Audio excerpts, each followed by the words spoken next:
welcome back to Gay Fat Friend and Friends, the podcast. The podcast for avocados. Thanks. How's everybody doing out there? Hello. My name is Todd. I am your host, aka Gay Fat Friend. Joining me, as always, my teeny tiny adorable little husband, Rob. Hello. Hi, babe. AKA Rob. aka Rob. Yeah, I'm good. How are you? I'm good. You know, Sunday, kind of a nice, relaxing weekend. Yeah. As always, in the freezing Pacific Northwest. Well, seriously, and somehow slept in until 1 p.m. today Yeah. for me, which is nice. But is it really sleeping in if you were like up for an hour and then went back to bed and then, you know, up and down? Like, I feel like, Yes. okay, all right then. You did sleep in. I got up at what, like 9:30 to walk Ruby? I don't know when you got up. See, this is what everyone listens to the podcast for. Right. This is the hard-hitting This thrilling banter. podcasting journalism. Oh, yeah. Is podcasting considered journalism? I mean, depends on who's podcasting. There you go. We're more of a fluff piece. Yeah. The puff piece, softball news. We're the CBS Sunday Morning of journalism. in which is to say, I guess we're not very often journalism. Exactly. Yeah. Do not come for us to No. facts or journals. Oh God, no. Because who knows what we're going to say. But yeah, I hope everybody's having a good week out there. We just yesterday, it is Pride season, which is one of my favorite times of year. I love being gay more than anything on the planet. Happy Pride. And I love Pride. Happy Pride to you as well, and also to you. I love Pride season. We went to kind of our first event yesterday, which was a queer Pride choir concert here in Seattle. It was put on by Puget Soundworks. I don't know if that's the name of the choir. That might be the name of the choir, Puget Soundworks. I wasn't sure. Anyway, going into it, my friend Julie, shout out to Julie, love you so much. Yeah. My friend Julie is in the choir, and she invited us, and we bought tickets. And I had no idea what to expect. I just knew that they were doing choir versions of like pop, gay, iconic songs. And I was thinking it was going to be in like a junior high gymnasium kind of feel, just like a square box room, some folding chairs, risers in the front, and then, you know, good old choral music. Choral. And choral. That's a Walking Dead reference. Yeah. For all you kids out there. But yeah, I thought it was going to just be a good old fashioned afternoon choir concert, but there was like 50 people in the choir. It was huge. Seriously, wait, how many rows were they? 6 rows deep or 5? It was. There were I think 3 risers and then 3 rows of chairs and stools. Yeah, choir was stacked. Yeah, Like- and it was so fun. It was cute. They made it this like fake award show and had people play like iconic queer and famous queer and gay and trans people. And yeah, it was really fun. Someone did a Jennifer Coolidge impression and it was spot on. Yeah. She was so good. And she looked just like her and sounded just like her. Yeah. I mean, I know that it is the talent of the moment to do a Jennifer Coolidge impression because that's just what everyone's doing now. But hers was so good because she did the wig and the dress and the makeup and the voice. Yeah. She did the whole gamut or gambit. Gamut. She ran the gamut. She ran the gamut of Jennifer Coolidge, and it was a spot-on impression, and it was so good. But so they like passed out these fake awards and had these like fake honorees, and then they would do the music of those people, and it was really good. Of course, they sang a Gaga song, and jokingly, I leaned over to Rob and I was like, "I hope it's applause, because that's pretty much the song we quote the most because Yeah. we just say applause all the time." Because we all live for the applause. And I guess it would have been cliche to do Born This Way, but I just assumed they were going to do Born This Way. And then they did applause, and it was so good. Which is funny because now I'm regretting, like, after that, because he was like a witch and made that happen. Then they did an Elton John song, and he leaned over and he was like, I bet it's going to be, which I forgot what it Benny was. and the Jets. Which, and I immediately was going to be like, it's going to be I'm Still Standing. Like, because I was pretty convinced that's what it was going to be anyway. Because, like, that's the defiant, you know, song. Yeah. And, but I didn't say anything. So I was like, and then they got into the song before I could even, like, when he said Benny and the Jets, I was like, nah. And then they just started the song, and I was like, well, damn it, now I don't have a chance to get it right. But I was like, actually, that one I was going to call. And it was great. Yeah. I feel like I've heard a choir version of Benny and the Jets before. That's why I assumed it was going to be that. Like, I think I've heard a vocal arrangement of Benny and the Jets. Gotcha. But I could totally just be having a stroke. Well, I don't know. I don't know. But it's funny. It's like in between and right before Elton John, they did Indigo Girls, which it's so funny. I don't mean to be just the stereotypical guy. I've never really gotten into them. I love them, but I missed that whole lane. I don't know how I missed.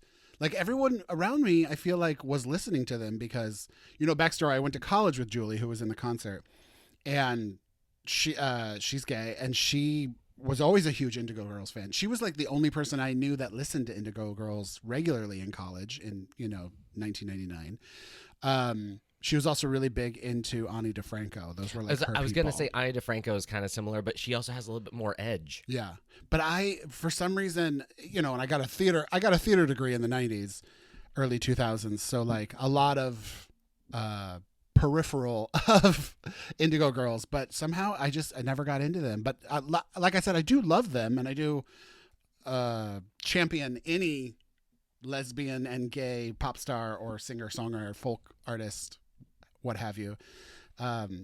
So yeah, I'm always going to be a big fan of theirs, but I just never got into them. I know the words to Closer. What is it? Closer to Fine? What's the song? The song that just happened? Isn't that Galileo? Isn't that the name of that one? I don't know. Like, the thing is, like, honestly, yeah, I appreciate what they do. Love the tide they bring in, but like I don't know. I've never really connected with their music. And I have very eclectic musical tastes. You do, but I don't know. Yeah, for some reason we joke about that all the connected time. with them. Rob's musical tastes are all over the place. Like, what was the other day you were looking for or play? You have like one Alice in Chains record left to get to complete your collection. Yes, yeah. Well, actually, it is two, but there's one that I'm really on the hunt for. Yeah. And he was like, I got to get that Alice in Chains record. And I was like, Alice in Chains? I mean, yes, great band from the 90s, but it's so funny that you still listen to them. Yeah. No, it's because you're also not Gen X. Like, you're not old enough for that to be like one of your bands. Yeah. I mean, I'm a weird little echo from Gen X, but I'm not. But yeah, and I think we had that discussion probably just after I'd listened to, what was it, like 7 records worth of chiptune music in a row. Yeah. So yeah. And like, I love a score to a movie, sometimes a video game, but Rob straight up listens to like Nintendo Entertainment System 1984 chiptune Mario soundtracks. You would be amazed how often some song from Mega Man 2 just pops in my head, and it's just there all day, and it's like, okay, cool. I got to listen to it now to sort of like exercise the demon. Yeah. But no, it's like there are some chiptune soundtracks that are so good, like DuckTales, Mega Man 2, that just are. They're like pop songs in my head. They're definitely like comfort sounds, like ingrained in my memories of playing Mario all day with my brothers or playing Contra. Like the Contra soundtrack, huge. If I hear like the gun sound effects from Contra or just the Contra soundtrack, it takes me right back to my childhood. Well, honestly, and it's funny because like from Contra, I'd say one of the best songs on it is like the boss battle song, which is a song that most people don't hear for very long. And they're very focused on everything else that's happening at that point. So it's funny. It's one of those songs that doesn't have like a more instant hook like the rest of the songs from Contra. It is probably one of the best songs in the soundtrack, though, which because I do have that one on vinyl as I'm looking like in its general direction right now. But yeah, I don't know. My music taste is how you say all over the place. Yeah, because then you love like English. What is there a term for the type of band Oasis and Doves are? Well, like, I mean, he likes English 90s rock. I do, like, yeah, because like I love Doves, I love Elbow. I've really surprisingly gotten into Oasis recently, which I don't know. I always wanted to avoid Oasis just because they seem so douchey. I mean, okay, so I call Noel Gallagher or anything that the Gallagher brothers do Oasis. So you've always been a super fan, but apparently the band Oasis specifically, not really. No, I'm a fan of Noel Gallagher. Yeah, specifically, which is Oasis to me. Well, he's the writer of all the songs of Oasis. He doesn't sing them though. He's such a nerd. He sang their unplugged set because Liam was being a dick and didn't take the stage, I believe. Yeah. But yeah, no, like Noel. I mean, yeah, it's because I've been talking to people about this, and like I think it's almost like a quote from the film Wonder Boys, in that like all of his songs feel like familiar melodies that have just been sort of like plucked and given to you. Because there's something about his songs every time I hear them for the first time, and this almost sounds like it would be a problem. And like the first time I listen to any of his stuff, it sounds familiar. It's almost like a Mandela effect. You're like, no, I know, or like deja vu. Yeah, but like there's something so You're like, I know this, and but incredible it's brand new.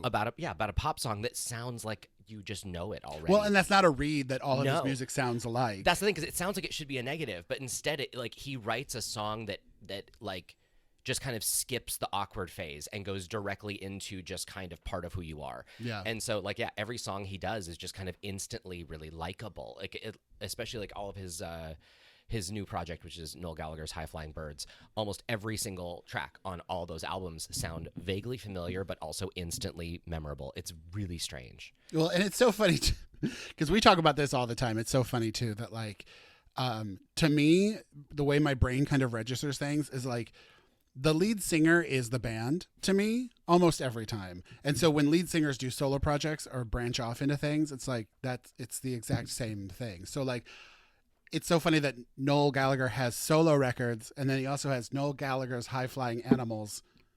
It's the same. No, Noel Gallagher's High Flying Birds is his solo project. Liam has solo projects also. Oh, okay. Yeah, so Noel just has the one Yeah. lane. So he's doing it right. He's doing it. It's okay. But it's like when Tom York started doing his solo stuff, and I was like, this is Radiohead. Right. It's just Radiohead. right, no, especially like because even like he does what Atoms for Peace, the Smile, Smile. That's what it is. It's like surprise, but yeah, and then he does his own name when he does scores. Like Yeah. Tom York's kind of all over the place. which I love. No, I love it's- everything he does. You know, well, and I don't.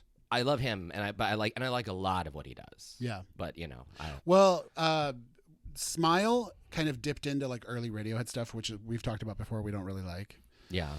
Because yeah, I like more of the electronic Radiohead stuff and the newer stuff.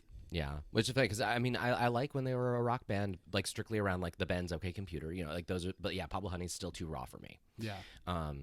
Anyway. These conversations are so exciting. No, this is why everyone listens to us. We're all over the place. Free associating music chat. Well, no, a lot of people have said they like put us on as like kind of comforting background noise, which thank you guys for doing that. Yeah. And thanks for telling me you do that because that just makes me so happy. Because as you know, background noise, my favorite thing. I do not like a dead TV. It's one of the reasons why this TV is always on as a fireplace. I hate an off TV. I always have. If I'm in a room with a TV, it's got to be on. And meanwhile, I'm the boomer parent that like is going around. Who turned on all these lights? Turning off lights, turning off televisions, turning off fans, shutting Well, that's windows. because you don't like sound. I just don't like the of a fan all the time. I can't handle it. It drives me Meanwhile, nuts. I have ASMR or whatever. I don't even know how to say it, but like ASMR works on me. So I listen to a lot of ASMR. He likes a lot of white noise. But I also have tinnitus. Like I have ringing in my ears pretty regularly. Still don't know what it's from. It's kind of, knock on wood, it's died down and it's gotten a lot better. Because it's not like I jam AirPods into my ears and listen to full blast music every day. You know, like I don't know why my ears ring so much, but they do. But I need a background noise. I hate silence. It physically makes me uncomfortable to be in silence because my ears ring so loud. Well, and meanwhile, I've been meaning to thank you. Thank you for turning off your fan. He has a fan that he keeps by the side of the bed that is just like kind of small, so I don't really see it that often, but as soon as I lay in bed, I hear it. It's and like 80% sound, 20% wind yeah, cooling. just it's one of those tall cylinder fans. It's kind of, yeah, it's mostly noise. And yeah, thank you. When you left town, you turned that off like without me having to say anything. So it was just off for a week. And it was amazing because I would come down here to go to bed and I would crawl into bed and the silence is deafening. And that's incredible. creepy. I love it. But you also love complete darkness when you sleep too, which I Yes. can't do. Yeah. Like I didn't sleep in the dark until I met Rob. And like seriously, 31 years old. I sleep in a dark room with a night mask. I like full sensory deprivation. I don't sleep with earplugs though because I would sleep through my alarm. I would sleep through everything if I didn't have some sort of something to actually wake me up. Yeah. I, on the other hand, am deathly afraid of the dark and night. So, like, I love nighttime to like watch movies and be cozy. But that's where the killer is. Yeah, that's when the killer comes. But yeah, I'm very much afraid of the dark and have been my whole life. And it was only until a few years into our relationship that I stopped sleeping with like night lights. Before I met Rob, I slept fully with the lights on, like full on, just lamps on, the lights are on. I cannot sleep in darkness. And well, yeah, my apartment had chocolate brown velvet blackout curtains. Yeah. Like fully, like you do not see the sun. And of course, I left them drawn all the time. Yeah. Well, and I can do it now because you're with me. I'm not alone. But when you're out of town, like if I have to sleep alone, I don't really sleep with the lights on anymore because we have a giant street light right outside our bedroom window that just makes our windows glow all night. And if it's like a full moon, forget it. Our bedroom is just lit up. And also starting at like 5 a.m., it's very well lit in here. Yeah, like, the sun rarely sets in Seattle. Yeah. It currently is setting at 10 p.m. And then it comes up at like 4:30. Yeah, like for me, the night mask is gravy at night, but it is a necessity in the early morn. So even if I don't sleep with it, I end up with it. I need a very loud, very cold, very bright room to sleep in, which does not make a lot of sense, but here we are. And, I have 2 older brothers and I am 6'7". You think I'd be like comfortable just like laying in a bed, but no, deathly afraid of nighttime and the dark my whole life. Don't know really where it came from. Yeah, I don't know, and and it's funny because like I have irrational fears too, depending on situations.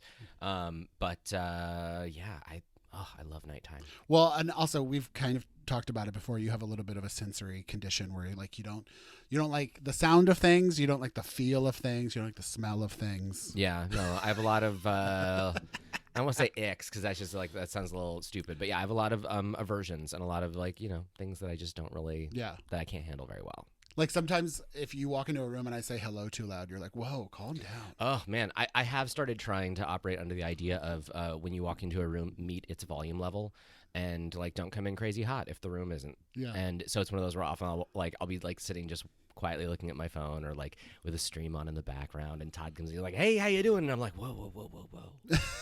We got to ease into this. Well, my theory is you got to slow down. My theory is that you have the physical, nerves of a normal sized person, but you're just concentrated down into that tiny little body. Yeah. So your nerves are just extra sensitive. Well, I think because we talked about this, why am I so ticklish everywhere? I'm extremely sensitive to the touch. I can talk about tickling and you like, I hate it. You like turtle your neck. I tense up. I get ready. Yeah. Like the head goes into the shoulders as soon as it starts to be if discussed. I just like reach a finger in your direction, I could be pointing at the dog behind you, but if I like point at you, you tense up and you sink down into your neck. And I'm like, I'm not going to touch you. And that is training and conditioning of being a small person for my entire life. Like, because every, person I've ever met thinks it's hilarious that they can like have full power over me by touching my neck and I just shut down. I hated that when I was little. Like, I always had a very round, chubby cheek face and people used to pinch my cheeks. Like old ladies used to pinch my cheeks and it hurt. Yikes. Hate it. I remember getting a few cheek pinches, but I think it was mostly like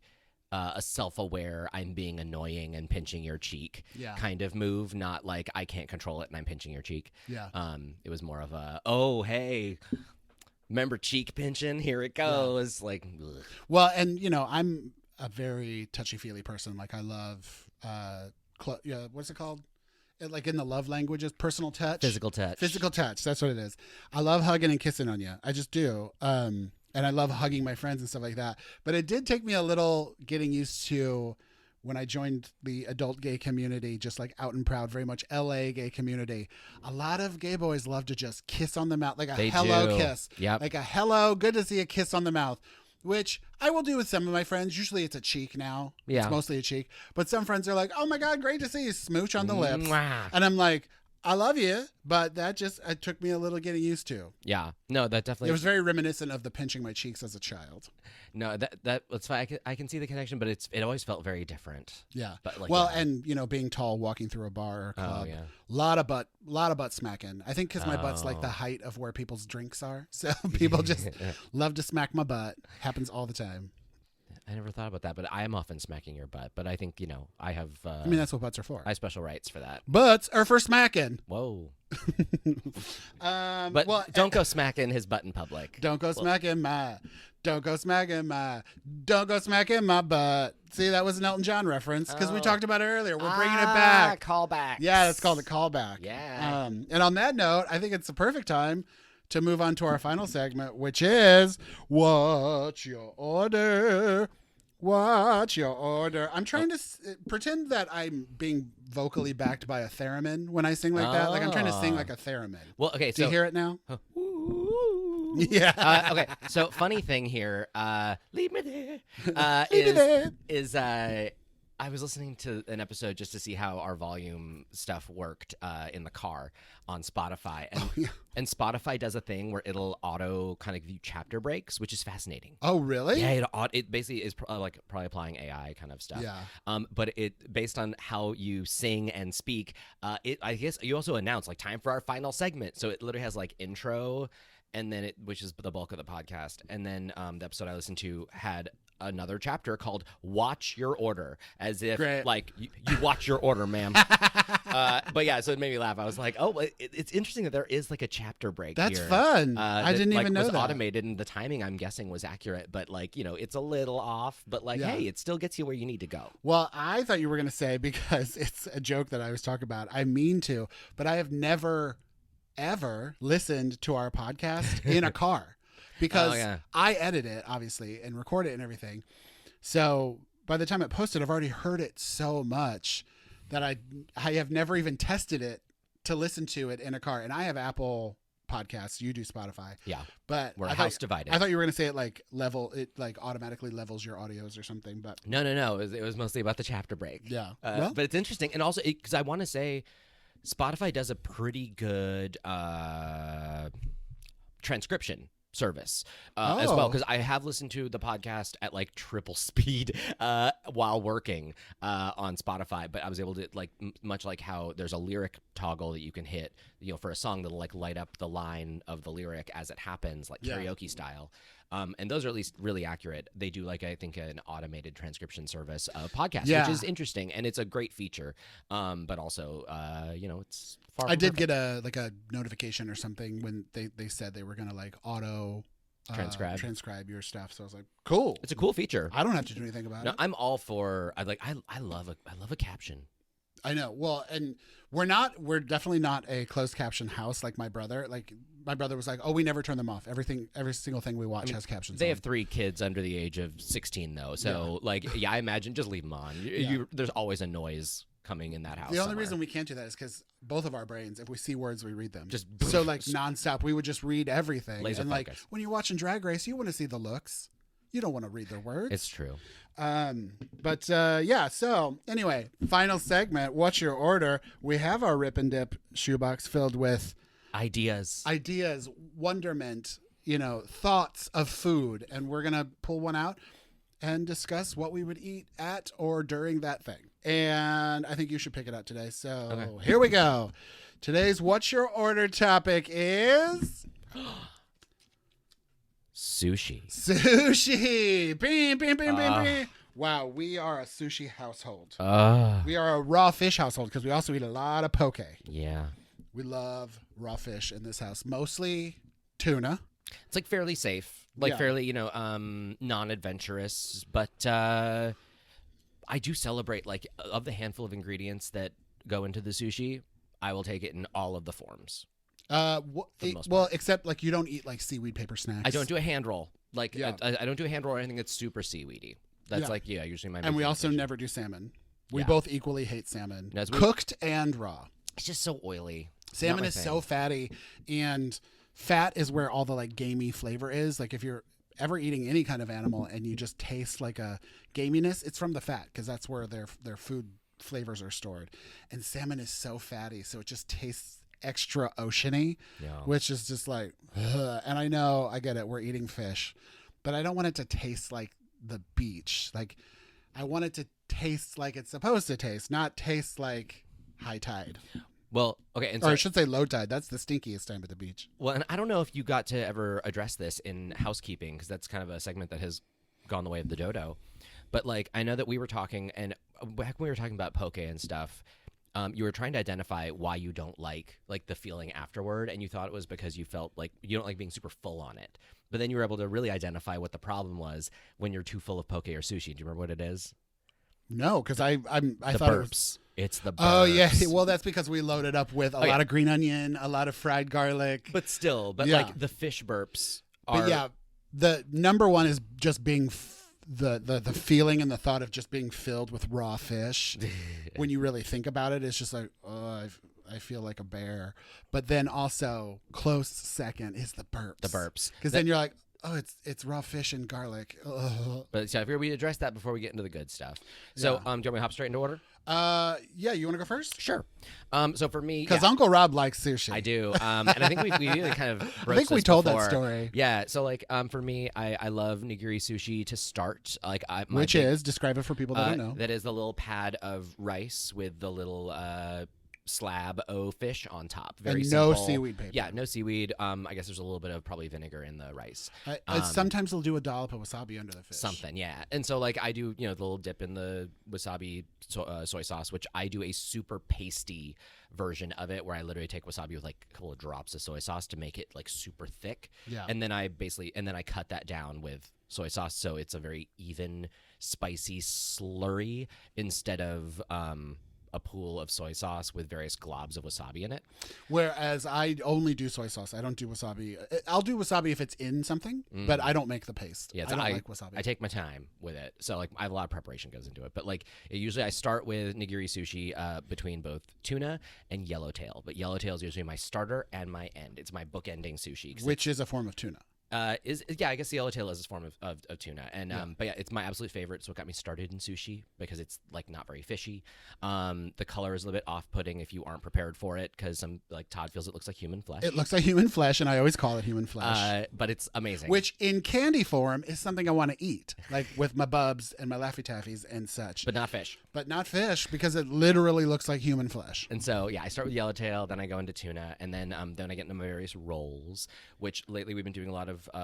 There's an appetizer that is like a fried crispy rice patty with spicy tuna on top. Yeah, just like a little scoop of spicy tuna. And then so good. Usually like a eel sauce drizzle. Or like a sriracha aioli, like just a little bit of something extra. Yeah, there's always a drizzle of like a sticky sweet sauce. And I find like most sushi places have some sort of variation of that, whether it is considered like a specialty hot roll or if it is an appetizer. But wherever you go, there's usually a crispy rice kind of patty situation with a spicy tuna bit on top. I mean, even like grab-and-go sushis, we always got it, not to name drop, but when we lived across the street from Erewhon in L.A., ooh la la, but Erewhon really has good grab-and-go sushi, and Rob always got the crispy rice one, and I would get a spicy tuna roll. Which is crazy, because like the markup on their grab-and-go sushi was not like the markup on their spherical ice. Yeah. But like whatever. Back in the day, I bet if we go now, it's $30. Probably. But just we moved away in 2021, so just 2020 2021 it was like what, $12? It was $12. Yeah, it wasn't that bad. It's literally $30 now, I bet.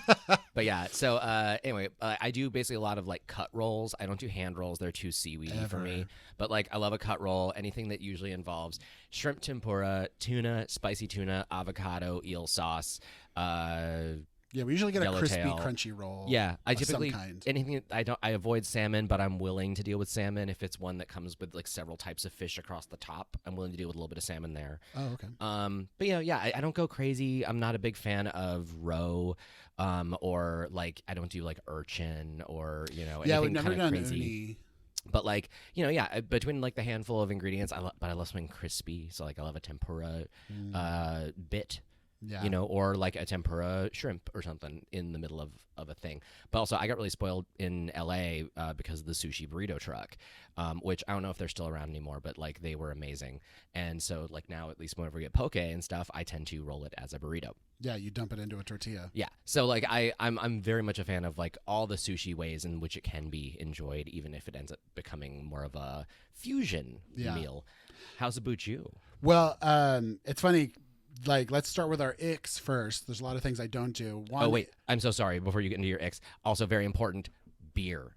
Oh, yeah. Oh, I love a good Japanese lager with like the sushi. Kirin Ichiban. Kirin Ichiban's my number one. But yeah, like it makes sense. Even. Or Sapporo. Sapporo's my favorite. What's like Ichiban even means number one. So it's only appropriate there. That is my favorite. And then comes Sapporo, then Asahi. For me. Sorry, continue. But yeah, so definitely love beer. But like my icks when it comes to sushi, we already said salmon. I don't like salmon because it's too fishy. I also generally hate seaweed paper. I don't like it at all because it is the fishiest part of sushi. It's fishier than the fish. And so, yeah, if we are at like a sit-down restaurant, I will generally get soy paper, which... I love that that's an option. I didn't even know... I mean, I guess I've known for like over a decade now, but for a long time, I didn't even know soy paper existed. But it's always more expensive for some reason, even though soy paper itself is not an expensive item. But yeah, a lot of times if I'm in a particular mood, I will get soy paper on everything instead of seaweed paper. And it just makes it a more enjoyable experience. It's not as chewy as seaweed paper. And again, not oceany. I also don't really like roe. It's weird because like, especially when it's like the tiny roe, it'll sometimes get stuck in your teeth and then like a piece of pepper and then come out and all of a sudden you just have this like burst in your mouth. Like you're just like, oh, what's that in my teeth? And you chew it and it bursts and it's just like a texture thing. And it's like, ugh. Well, and it's like me leaving the beach. Like I had fun at the beach. But once I'm done with the beach, I'm done with the beach. I don't want to have any sand on me. I don't want to have a reminder of it. And there's something awful about having a reminder of sushi when you're done having sushi. Yeah. It's like, exactly. Yeah. Also with the burps. Yeah. It's like, I know we were done. Like, you don't need to come back. But I would say, so I love start with a beer, and I love edamame, and I love the little house salad and miso soup. Like I love those starters at a sushi restaurant. I don't think we ever get just tempura. Like we never just get tempura shrimp or vegetables or anything. I feel like not since I was a teenager. It almost feels like cheating, right? Although the kids menu. But I love a tempura vegetable. Like sorry, quick tangent. When I was in like elementary school, my family had a Japanese exchange student, and she made tempura in the home, and my favorite thing was actually she did these teeny tiny little nests of super like almost shredded carrot. Yeah. And it was so good because I'm used to seeing like bigger carrot sticks get tempura fried. Oh, I'll eat tempura if it's in front of me. Oh yeah, but like then a nest of like super like julienne, really thin cut carrot was so good. Anyway, sorry, I love a tempura anything really. Yeah. Oh, the other thing is we also tend to avoid cream cheese. Like we don't do like a Philly roll or usually anything with cream cheese in it because I don't want that kind of creamy flavor with sushi. I just don't want it. Like I was going to say too, I also don't want flour. Like I've tried the sushi burrito. I've taken bites of Rob's and like I don't want chewy bready flour with sushi. It just doesn't go together and I don't like it. So then I haven't had it up here yet because I haven't been able to find it. But there's like a roll that I always got in LA that's uses thinly sliced cucumber instead of any kind of paper. Yeah. And there's no rice either. It's like crab salad inside very thinly sliced cucumber and then drizzled with like a sweet vinegar. Oh, that's it's one of my favorites. But you don't really like raw cucumber, or you usually don't like cucumber. I mean, it's fine. I find like one bite of that is all I need, and usually there's significantly more. It's a lot of cucumber. Yeah, there's a lot, but I feel like one bite. It's almost like it's the sushi equivalent of sliced tomatoes. Like it's one of those that you can either can't get enough, or it's like, oh, that was good for what I had. Yeah, and the thing is, I love sliced tomatoes. And then all of it. I also just love the thinly sliced raw tuna that's got like a drizzle of like soy sauce with no rice, nothing. Yeah. And so, I always usually get an order of that. And then I love rolls. I love crispy roll. I love the baked roll that does like the little langostinos and like a sweet creamy sauce. Like that I like. You like a rich roll. Yeah, I like a rich roll. But then also, I would say my favorite go-to roll that I get from like grocery stores and stuff is spicy tuna. I just love like a spicy tuna paste in rice and just little rolls, dip it in soy sauce. That's my dish. Yeah. The thing I've been doing recently with poke and sushi is I make my own sriracha mayo. So I do a little dip in the sriracha mayo and then a dip in the soy sauce and then yum, eat it up. We should do that for dinner tonight. I do find that at restaurants you tend to go for more hot rolls than I do. Yeah, because you don't really like the only one you do is the crispy roll with the shrimp. Yeah, and like hot element, not a hot roll. Yeah, but like the first time I ever had it, usually just called a baked roll, but yeah, it had like langostino tails, mushrooms, like a mayonnaise sriracha, and it's so good. Which like I do enjoy that, but I think the heat makes it feel much very more rich to me. It's very rich. Because I could eat like probably 4 or 5 cold rolls because that's not real food. That's a little snack. But it's funny because up here you'd think Seattle all seafood all the time. The sushi around us is very expensive and not that great. I mean, the sushi we finally found in our neighborhood is good, but we've been to like some sushi restaurants in Seattle. They were a little like, eh. And I was like, really? This is the fish you're putting out? Like, I mean, I get LA is also on the ocean. And LA is like a culinary capital of the world. But yeah, I was just very shocked that the sushi here was not that great. Yeah. It took a long time to find good sushi and it's so expensive. But I feel like sushi's one of those things that maybe you just should be expensive. Like, I don't know. I feel like you're paying for a certain level of safety. Well, that's what I was going to say, too, is you have a lot of preconceived rules about sushi. I do. That I don't think are true anymore. They might have been true in the 90s, but what are the days of the week you refuse to eat sushi? Don't get sushi on weekends or wherever there's not a fish shipment. Which, have you been Googling fish shipping calendars? No, but like I think it's safe to assume that most sushi restaurants are not getting fresh fish on Sundays. No one is. You're not supposed to eat.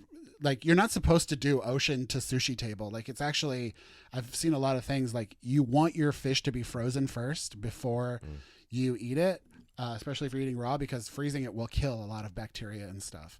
Like, it's recommended from sushi chefs and stuff. You don't want to just take a tuna out of the ocean and put it on your plate. It needs a little bit of freezing and processing and stuff to make it safe. But, yeah, it's so funny that you're always like, and have been. You're like, oh, let's get sushi. And you're like, it's a Sunday. We're not getting sushi on a Sunday. I think that's a fairly safe place to start, at least. Of just like, hey, let's minimize the amount of time it's been sitting in a restaurant waiting to be served.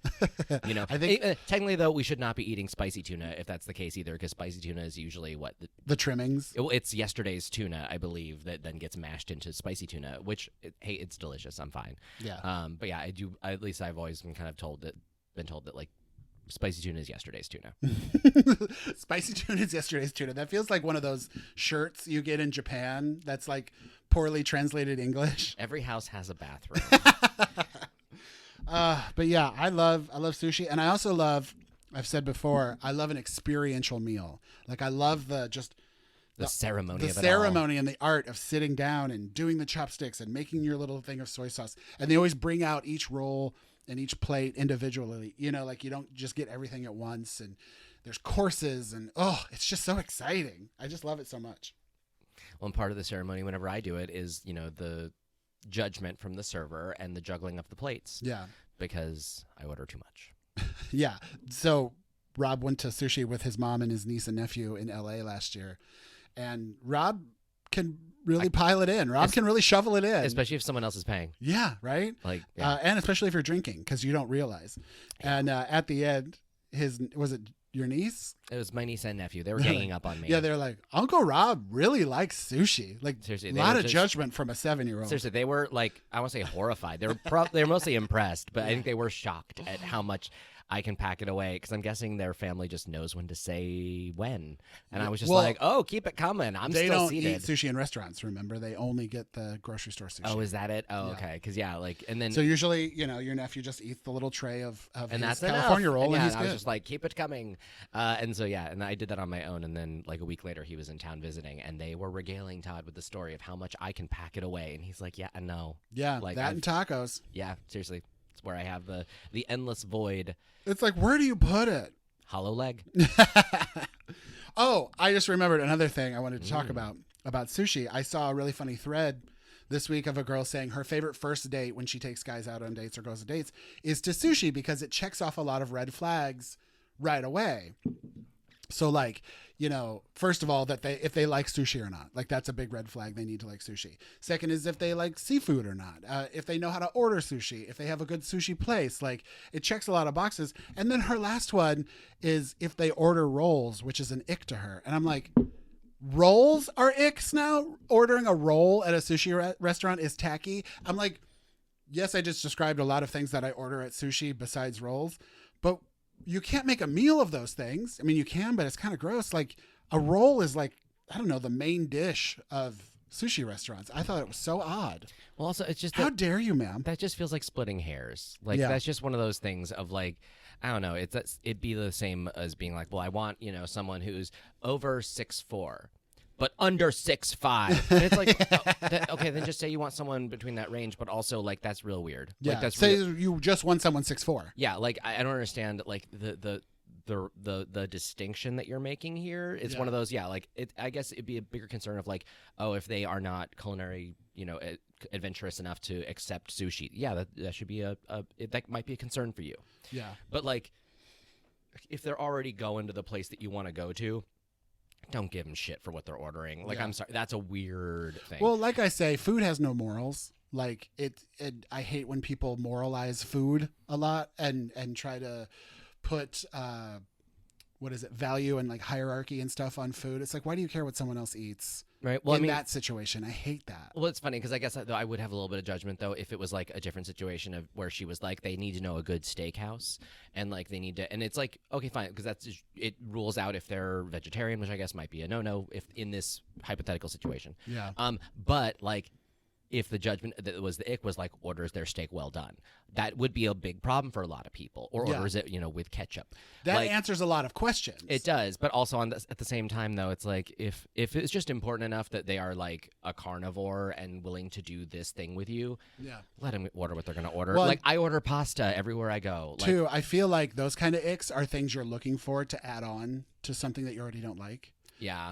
You're looking for an escape hatch just in case. 'Cause, it's like they're perfect on paper except for. Well, as we all know, food and restaurants and stuff like that are a big part of my life, whereas you don't care about a majority of foods, and you especially don't really care about like dining experiences and stuff like that. Like that's just not one of your things. But I love you so much that I look past that. Well, I love you too, but and I enjoy them. I just don't like a place where I feel like I have to adhere to a particular ritual if it doesn't make sense to me. Yeah. Like Lowry's, I'm looking at you.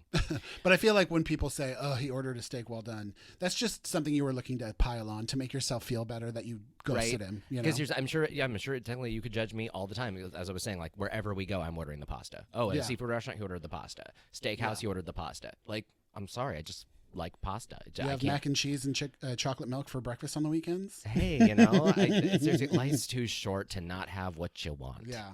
Speaking of short, if you're watching this on YouTube, we have this stupid old office chair that I'm sitting in that the hydraulics are broken and slowly sink. So you might have noticed that Rob and I are the same size now, but I need to put this back up because my knees are killing me. Go for it. So here we go.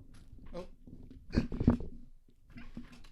All right. Well, as you've seen, I cannot do it sitting in it. I have to do it standing up. But I hate that chair. I think this is a great time to end the podcast because I am in throbbing pain from the hips down. Well, funny, like literally, that's a chair that like drove me crazy that it was sinking. So I was like, I need a new chair. Yeah, I weigh double your size, and you sink in it. So yeah, you're a very good sport. It's funny, for the past like 3 months, it hasn't been sinking, and now here I am all the way on the floor. This is my nightmare. This is my hell. Welcome to hell. All right. Well, I hope you guys enjoyed this episode, talking about sushi and pride and all that good stuff. Right. Thanks for listening to our podcast about nothing. I hope you guys come back next week. Tell your friends. Don't forget to like and subscribe and all that good stuff. Thanks for watching on YouTube. And we'll see you next week. We love you. Goodbye.